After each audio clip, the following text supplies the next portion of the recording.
Control charts for statistics such as the sample mean and the spread, either represented by range or by standard deviation, are exceptionally useful in many contexts. But there are other situations where we can take the control chart idea and just morph it slightly, and those include looking at individual measurements, and then something that is similar but is actually significantly different is the idea of tolerance charts, which are going to get us into specifications. And there's a critical and crucial difference between those two roles, the control charts as opposed to specifications, even though it might seem like they're somehow related. And they are only in sort of how we construct things as opposed to what we're actually putting on there. And then there's also another category here of attribute charts that we'll take a look at briefly. Now, in each of these cases, we're going to, rather than get deeply involved in a deep numerical model, in many cases these are fairly straightforward applications and just slight morphs and change from what we've already done. So I'm going to focus here on the ideas behind them and some of the ways that we can make mistakes in developing them, especially if we're peeling apart the individual pieces and construction of them, the typical classic mistakes, and especially when we use the resources that we have available to us from Montgomery and Runger. Nothing wrong with that text, but there are some ways that we could misuse that text. So that's where we're headed here in this next lesson of SQ2. So let's start with the individual measurements. There are many instances where you don't have large sample sizes. That might be because of the length of time that it's required to manufacture a particular unit. For instance, when you're talking about plate girder bridges, it is notorious that if you're, say, setting up an experiment to look at a new design, that it is such an expensive experiment that as you just can't afford to do lots and lots of samples, that you can only do a very limited number, right? Or for instance, in a processing plant such as paper making, you'll see that measurements on the parameters such as coating thickness across the roll of that paper will differ very little and produce a standard deviation that is much too small if the objective is to control the coating thickness along the roll. Right? So we get kind of an interesting situation scenario where sometimes what we want to do is just use a sample size of 1, which means now when we go to calculate things such as the grand mean, we're now going to be going back to 1 over m and summing from say 1 to m. That was, remember, our subgroups, but really now, since the sample sizes are 1, the total number of individual samples we have is still going to be 1, right? And so that still is going to be our, well, we don't really have a grand mean now. Now our sample mean is across all of our subgroups. So that's one thing that sort of changes a little bit here as we go to look at an X chart as opposed to really an X bar chart.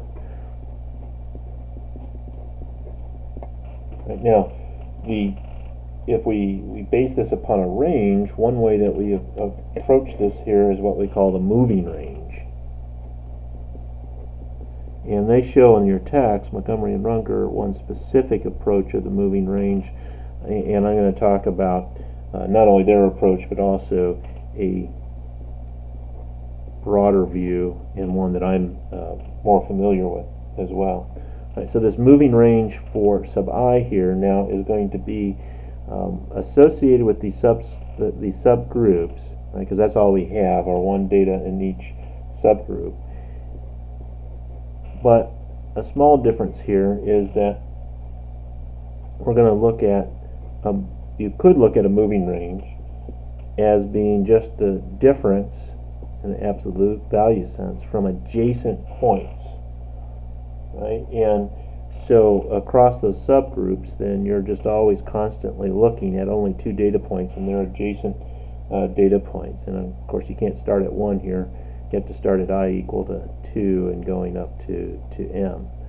Right, so you can come up then with a variety of different moving ranges, and then of course, but they're only including really the difference between two adjacent locations. And an estimate of our spread then is going to be the average of the moving ranges divided by D2. Right now, and here's the thing you got to be real careful about in your application of this, and that is that in the Montgomery-Wungerer text they then come along and substitute in a value for D2 of 1.128, but that is associated with n is equal to 2. Right, now the reason why this is m minus 1, remember, is because we have one less moving range than what we have total number of data points, right? Because we have to use two of these to construct one of them. Right? And so if we do a moving range that is going to have potentially more points involved, then you have to consider whether or not you ought to have a different D2. Right? And I'm used to taking a look at actually moving ranges or moving statistics, moving windows, so to speak, over 3. Not like the 3 that we had before, but say find a sample average over 3 consecutive, or a sample standard deviation over 3 consecutive, or a moving range over 3 consecutive, which would now be the max of those 3 minus the min of those 3. Right? So the formula that we would write here would be different slightly, because it would involve, this assumes that we got a max and a min, and you put the absolute value sign on there, because I can write this expression here for adjacent data points as just purely, xi minus xi minus 1. And sometimes that will be the larger one, so I have a negative quantity. Sometimes that'll be the larger one, I have a positive quantity, but I have the absolute value to take care of that. Well, we can't write it that way when we do moving range over 3 consecutive. We have to alter that, the formula a little bit, but it's really the same kind of idea that we're using a range over that. Right, so keep that in mind, depending on how you define it. The text is defining it in this very narrow kind of standpoint, so now n is equal to 2, and when you go to do then the control chart for individuals, so the X chart, then your upper control is going to be then equal to X bar plus 3 times our sample MR, moving range, that's not M times R, divided by D2, and that's again where they substitute in then and show you a formula with D2 already substituted in. Right, and our center line is equal to, of course, then just X bar, and our lower control limit is going to be then just the minus over 3MR over D2. Okay, now the other thing here is if we want a control chart for our MR,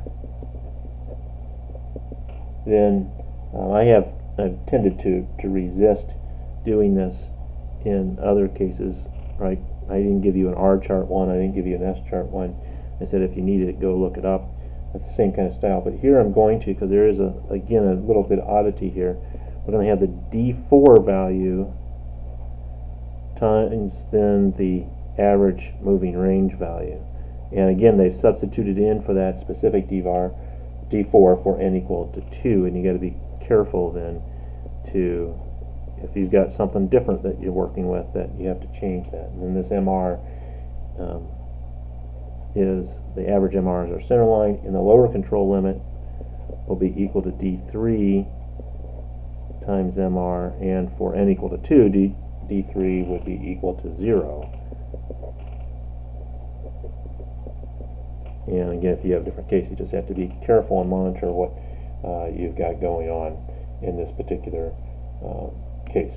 Right? So it's a fairly straightforward calculation. You just got to make sure that you pay attention to what it is the form that you've done the processing of the numbers, and then making sure that then all these other things are appropriate. And you can create, of course, the zones again by swapping out the 3 with a 2 to get the 2 sigma bounds, and 1 for the 3 for the 1 sigma bounds.